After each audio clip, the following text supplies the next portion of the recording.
The sandstorm had finally subsided, revealing the sprawling excavation site where Dr. Jiwoo Park wiped sweat from her brow. 3 months of digging in the merciless Gobi Desert had tested her team's resolve, but the unusual radiation readings couldn't be ignored.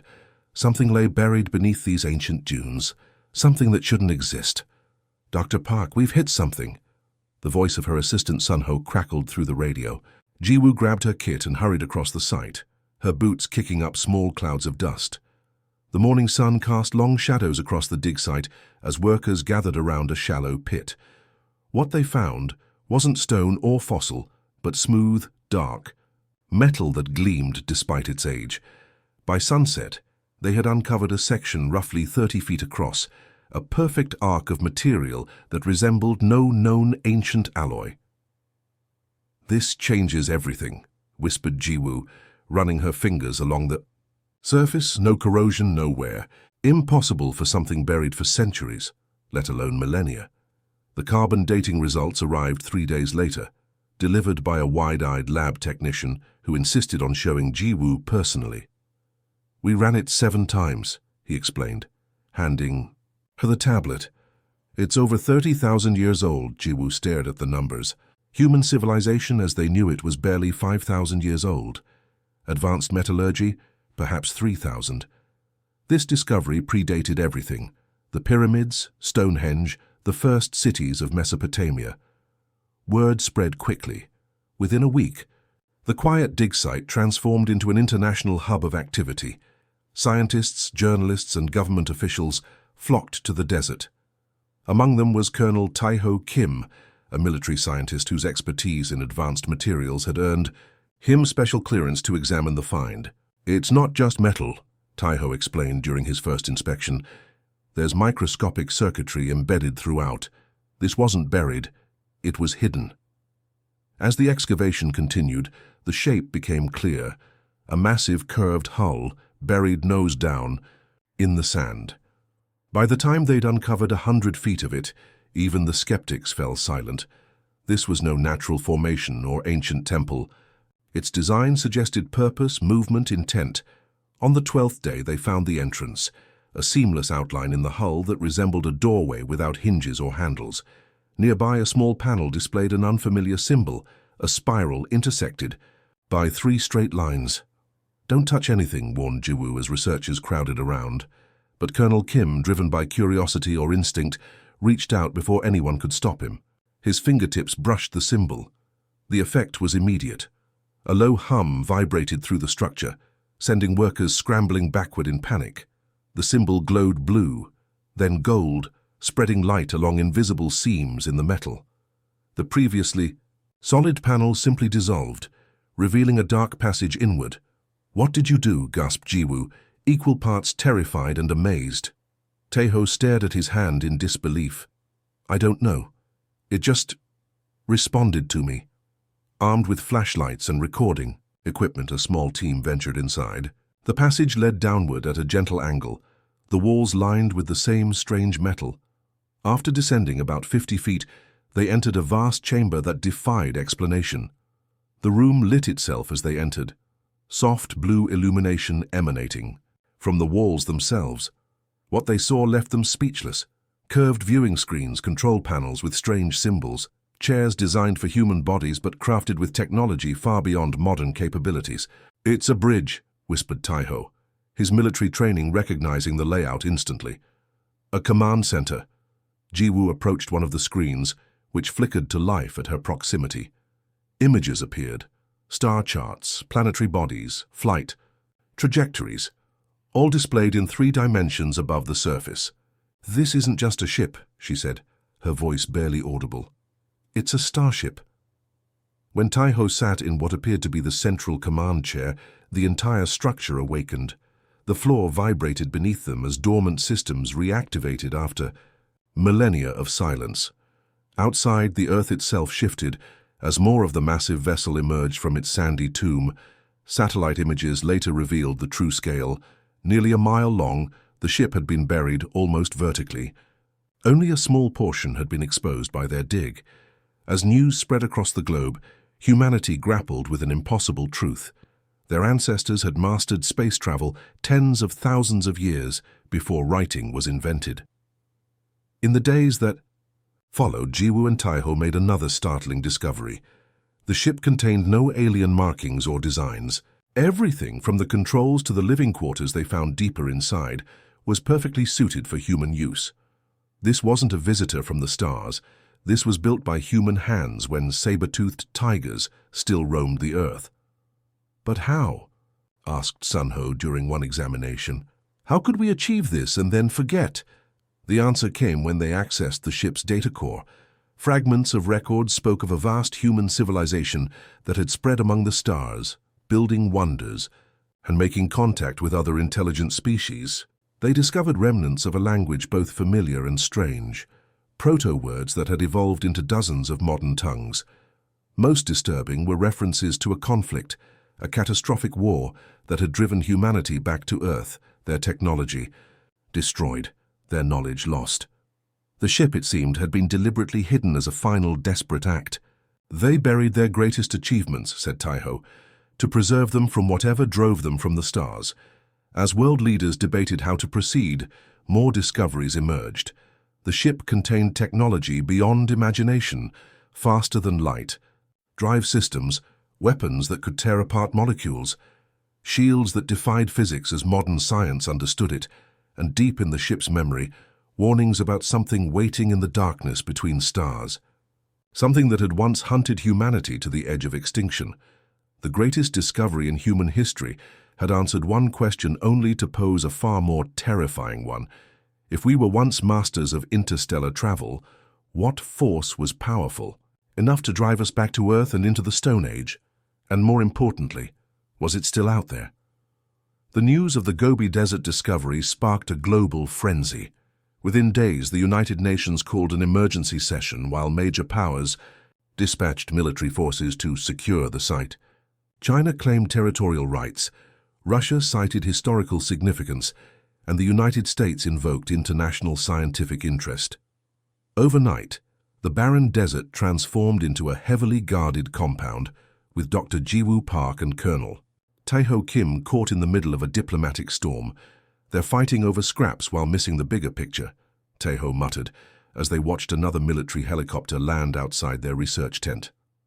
3 weeks after the initial discovery, while politicians bickered, something unexpected happened halfway across the world. Off the coast of New Zealand, fishermen reported a massive object rising from the ocean depths. Satellite imagery confirmed it. Another ship, nearly identical to the one in the Gobi, had emerged from underwater hiding. Before the week ended, 5 more appeared, one beneath Mount Fuji in Japan, another from the Amazon rainforest, a third from beneath Antarctic ice, a fourth in the Sahara, and a fifth from the bottom of the Mediterranean Sea.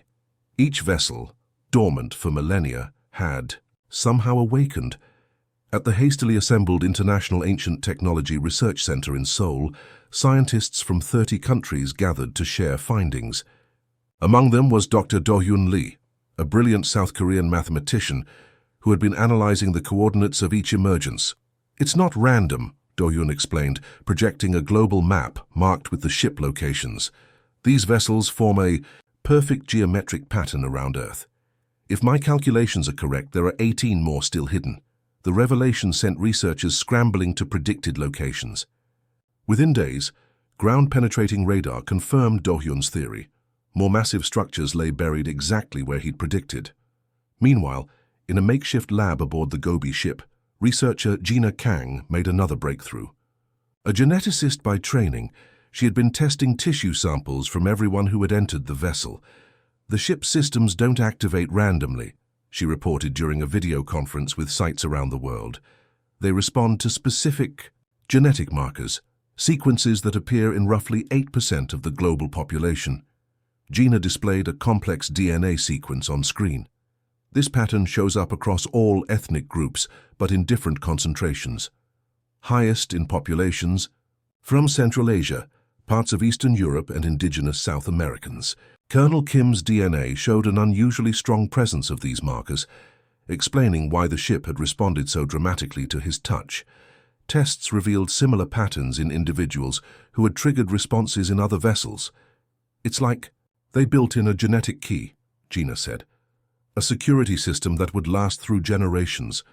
That evening, Taiho sat alone on the bridge of the Gobi ship, lost in thought. The control chair had become his unofficial post. The system seemed most responsive when he was seated there.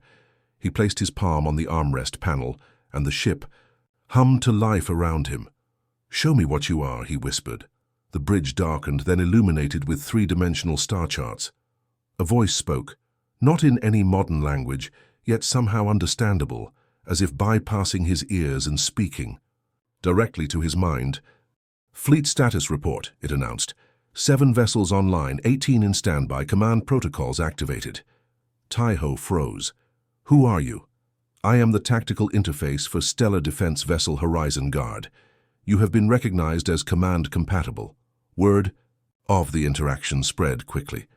By morning, Jiwoo and Gina had joined Taiho on the bridge, recording everything as he communicated with the ship's systems.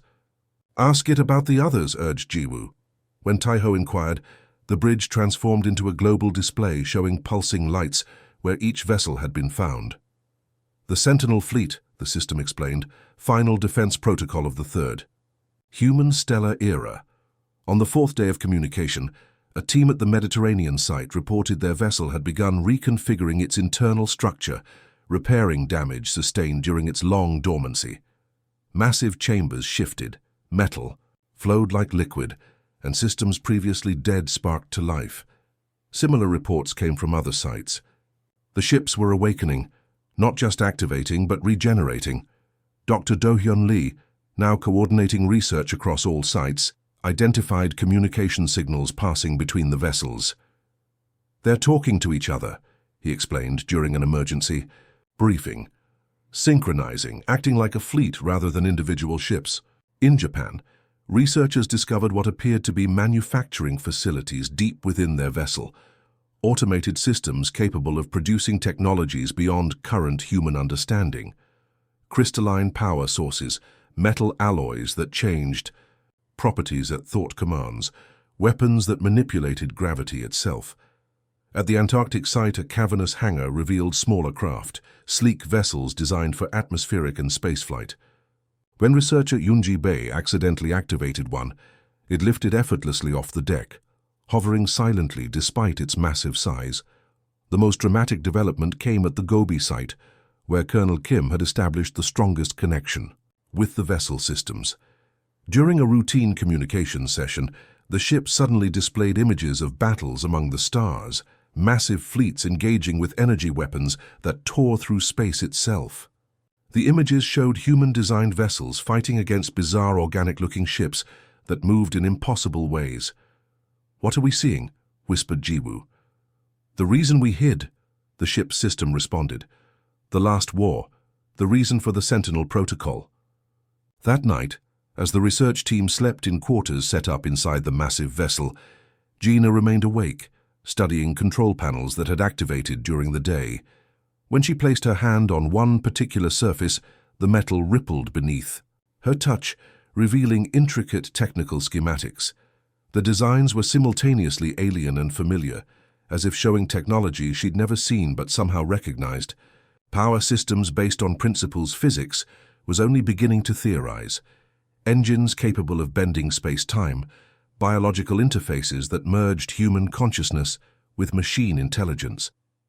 "These were made by us, for us," she whispered, understanding, flooding through her.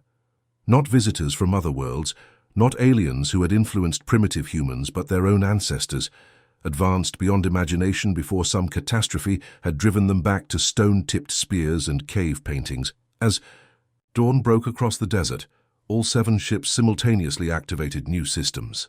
Massive engines hummed to life, not to lift the vessels but to power defensive shields that now encased each structure in shimmering energy barriers. When asked why, the Gobi ship's response chilled everyone who heard it. "External approach detected.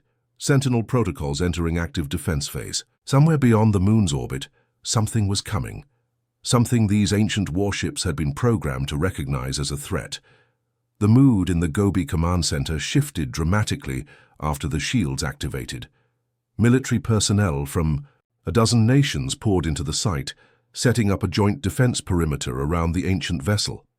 Inside, Colonel Tai-Ho Kim hadn't left the bridge for 36 hours, working with Dr. Ji-Woo Park to understand what had triggered the ship's defensive protocols. "The system keeps referencing something called the convergence," Ji-Woo said, rubbing her tired eyes, "but it won't explain what that means." Tai-Ho leaned forward in the command chair, which had molded itself to his body over the past weeks. "Show us the convergence," he commanded clearly. The bridge remained silent for several moments. Then the lights dimmed, and a new presence filled the room. Not just a voice or image, but a fully formed holographic figure.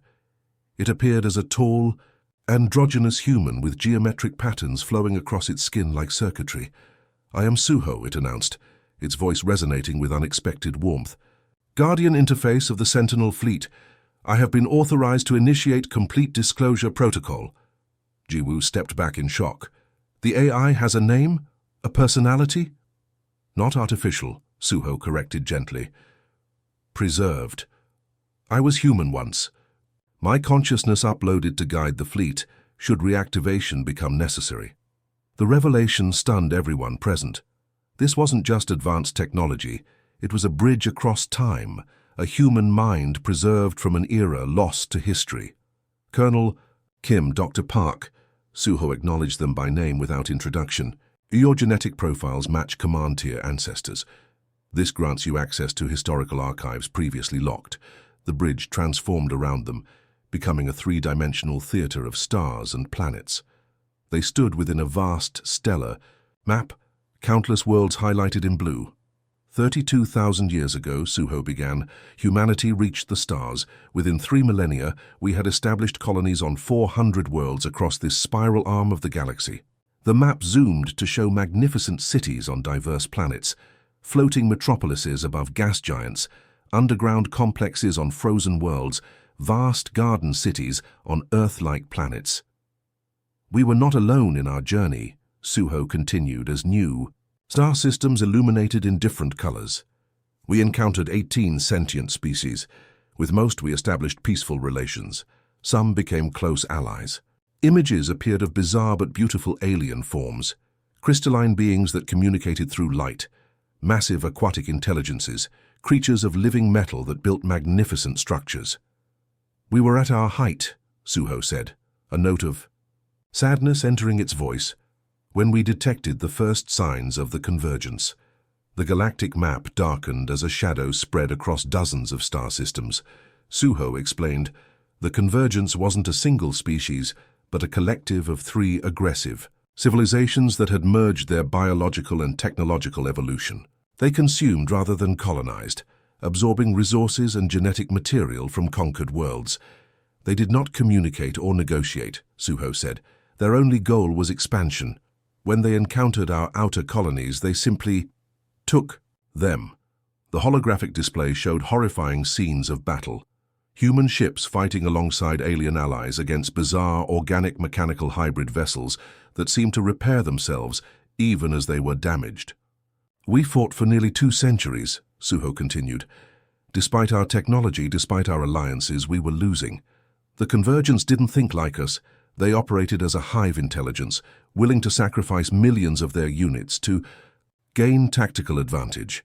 Ji-Woo watched as world after world fell dark on the map. "What happened to Earth?" she asked. As our defeat became inevitable, the High Command enacted the Preservation Protocol. Earth, our homeworld, was to be protected. At all costs.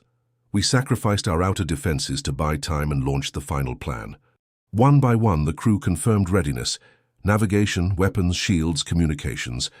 With every confirmation, Tai-Ho felt the ship become more alive, more aware. His thoughts weren't just sending commands, they were becoming part of the ship itself.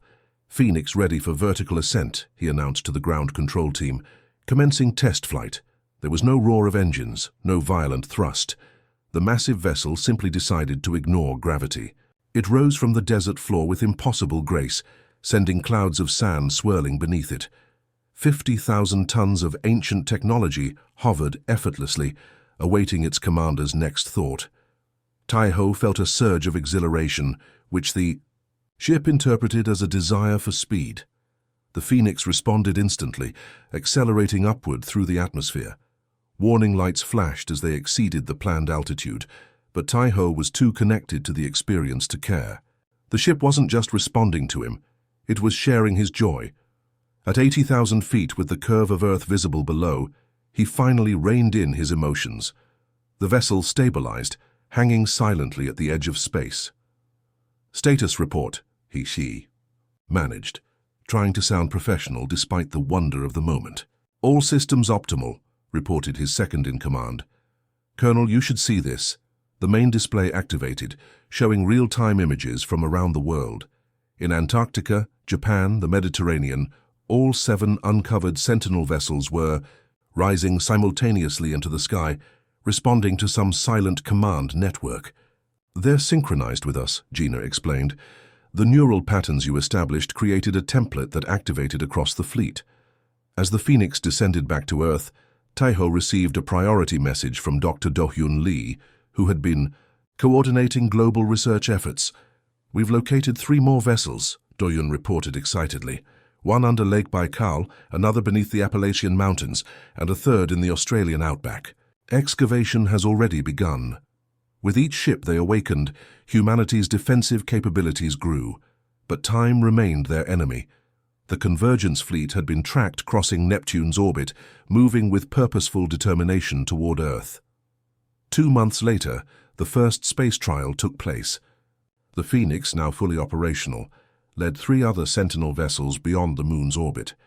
Tai-Ho felt the change as they left Earth's gravitational influence. The ship seemed more alive, more at home in the void. "Prepare for dimensional shift," he ordered, using the term they'd adopted for the ancient faster-than-light technology. The space ahead rippled like heat waves over desert sand.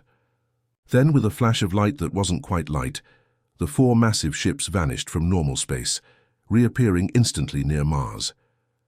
As they returned to Earth orbit, Tai-Ho allowed himself a moment of hope. The ancient vessels performed beyond expectations. 17 ships had now been recovered, with crews training day and night. Weapons systems had been tested against asteroid targets, shattering mountains of space rock with precision beams of focused gravity. Yet doubt lingered. Would it be enough?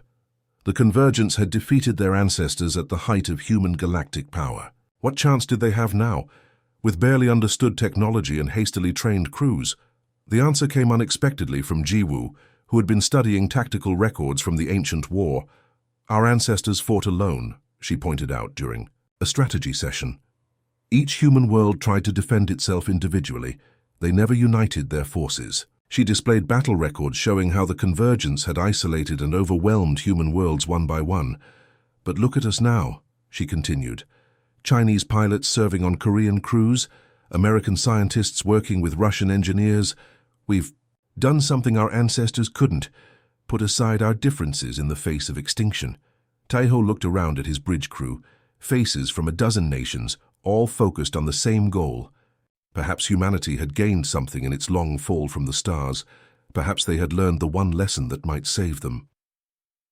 The day arrived with eerie calm. 23 Sentinel vessels, now fully operational, formed a defensive perimeter beyond Mars. Each carried crews selected from across the globe, the best humanity had to offer, united by compatible genetic markers and 7 months of intensive training. Colonel Tai-Ho Kim stood on the Phoenix's observation deck, watching as the last shuttle departed for Earth. Non-essential personnel had been evacuated, leaving only combat crews aboard. The massive vessel thrummed with energy, systems fully powered and ready. "Convergence fleet has crossed Jupiter's orbit," reported his communications officer. 87 vessels detected. Tai-Ho felt his heart sink. Despite their preparations, the enemy outnumbered them nearly 4-1. The Sentinel fleet, magnificent as it was, might not be enough. He returned to the bridge where Dr. Jiwoo Park was finalizing translations of combat tactics from the ship's archives. She looked up as he entered, her expression determined despite the shadows under her eyes. "Whatever happens," she said quietly, "we've accomplished something remarkable. We reclaimed our history." Tai-Ho nodded, taking his place in the command chair. As neural interfaces connected, he felt the ship's awareness merge with his own. Across the fleet, 22 other commanders did the same, creating a network of human consciousness linked through ancient technology. "All vessels, battle formation Alpha," he ordered. "Remember your training. Remember what we're fighting for." The Phoenix surged forward, leading the fleet into position. Through the neural link, Tejo sensed the emotional state of every commander. Fear, yes, but also fierce resolve. The ship's power cores brightened in response, feeding on human determination. Yunwu's voice came through the comm system from engineering. "Power levels exceeding design parameters by 12%. Whatever you're feeling up there, keep it coming." Deep space sensors tracked the approaching enemy. The convergence vessels were unlike anything in human experience. Massive organic mechanical hybrids that pulsed with internal light. They moved in perfect coordination, spreading into an attack formation that seemed to anticipate the human defense line. "They're slowing," reported the tactical officer, taking up position at maximum weapons range. A tense silence fell across the bridge. Then, unexpectedly, communication systems activated on their own. Suho's holographic form appeared beside Taiho's chair. "They're attempting contact," the AI announced. "This is unprecedented." A signal came through, not audio or video, but a complex pattern of data that the ship's systems translated into a three-dimensional projection. The image that formed was disturbing. A being that seemed part machine, part organic matter, with multiple sensory appendages and no recognizable face. "Humans of Earth," it communicated, the ship translating alien concepts into understandable language. "Your emergence was predicted. Your extinction is required. Surrender your world and receive merciful absorption." Murmurs of disgust rippled through the bridge crew. Taiho exchanged glances with Jiwoo, who nodded encouragingly. "Open a channel," he ordered. Suho's interface merged with Taiho's neural connection, giving him access to linguistic patterns from the ancient war. When he spoke, the ship translated his words into the Convergence's communication format. "We reject your terms," Taiho transmitted. "This world is protected." The alien projection flickered, appendages writhing in what might have been surprise. "Impossible. Your species was reduced to primitive status. Your knowledge was erased." "We remember who we were," Taiho responded, feeling the weight of 30,000 years of lost history behind his words. "And we've learned who we can be." The Convergence commander seemed to analyze this statement. "Your defensive capability is insufficient. You possess 23 vessels. Our fleet carries world-ending weapons. Then why communicate at all?" Jiwoo whispered to Taiho, "Why not just attack?" The realization hit them simultaneously. Something had changed. The Convergence, which had never negotiated in the ancient war, was attempting dialogue. "You fear us," Taiho transmitted boldly. "Not our weapons, but our resilience. We rebuilt in 30,000 years what took your collective 1,000,000 to achieve." The alien image contorted. "You will be studied before absorption. Your genetic adaptability is valuable." Taiho felt a surge of anger, which the ship amplified. Energy readings spiked across the Phoenix's systems. "We are not your resource," he declared. "We are not your subjects. We stand as equals or we stand as enemies. Choose carefully." The Convergence vessel suddenly launched forward, breaking formation. Tactical alarms blared as weapon systems tracked its approach. "Incoming!" shouted the defense officer. "Single vessel on attack trajectory." Taiho remained calm, reaching through the neural link to steady his crew's fear. "Hold positions. Defensive. Systems only." The enemy ship accelerated toward the Phoenix, energy patterns building around its hull. Just as collision seemed inevitable, it veered sharply, executing a complex maneuver that brought it alongside the human vessel. At this range, the true scale became apparent. The Convergence ship dwarfed even the massive Phoenix. "They're scanning us," reported Gina from the sensor station. "Incredibly detailed analysis. They're focusing on our crew." Through the viewports, crew members could see the alien vessel pulsing with internal light. Its surface shifted and flowed, like living tissue, forming patterns that seemed almost like written language. The other convergence vessels are holding position, Tactical reported. This appears to be a test? Suho's hologram flickered urgently. Colonel, they're probing our defense systems. If they detect weakness, they won't, Taiho interrupted, channeling his conviction through the ship. The Phoenix's shield strengthened in response, glowing visibly against the blackness of space. The standoff lasted nearly an hour. Finally, the convergence ship withdrew to rejoin its fleet. The projection reappeared on the bridge, its form subtly altered.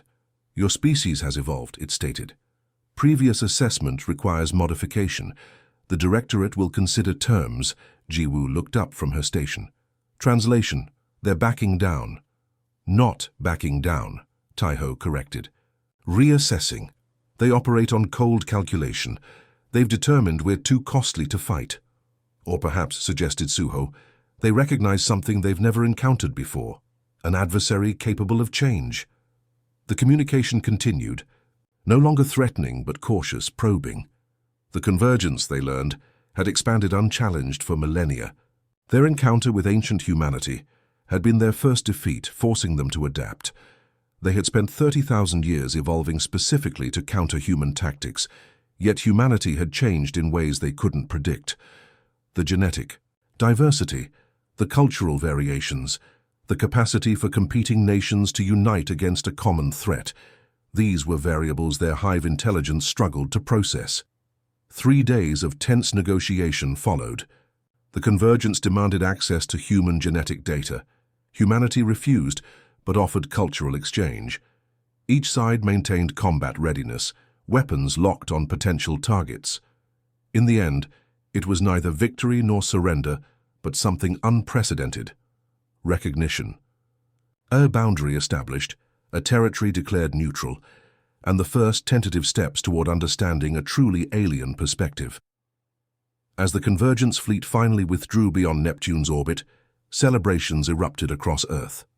The Phoenix led the Sentinel fleet home, descending through the atmosphere in formation, a sight not seen on the planet for 30 millennia. Standing on the bridge, watching his homeworld grow larger in the viewscreen, Taiho felt the weight of history, both remembered and forgotten, on his shoulders. What happens now? Asked Jiwoo, joining him at the viewport. We rebuild, he answered simply. Not just ships and technology, but connections. Our ancestors reached the stars once. We'll do it again, but differently this time. The Phoenix landed, where it had first been discovered, settling onto the desert floor with perfect precision. As the crews disembarked, they were met not just by cheering crowds but by representatives from every nation, unified by the shared experience of near extinction and unexpected hope. Humanity had taken its first steps back to the stars, not as conquerors returning to claim lost glory, but as children who had grown during their long absence, ready to face the cosmos with newfound wisdom. The end.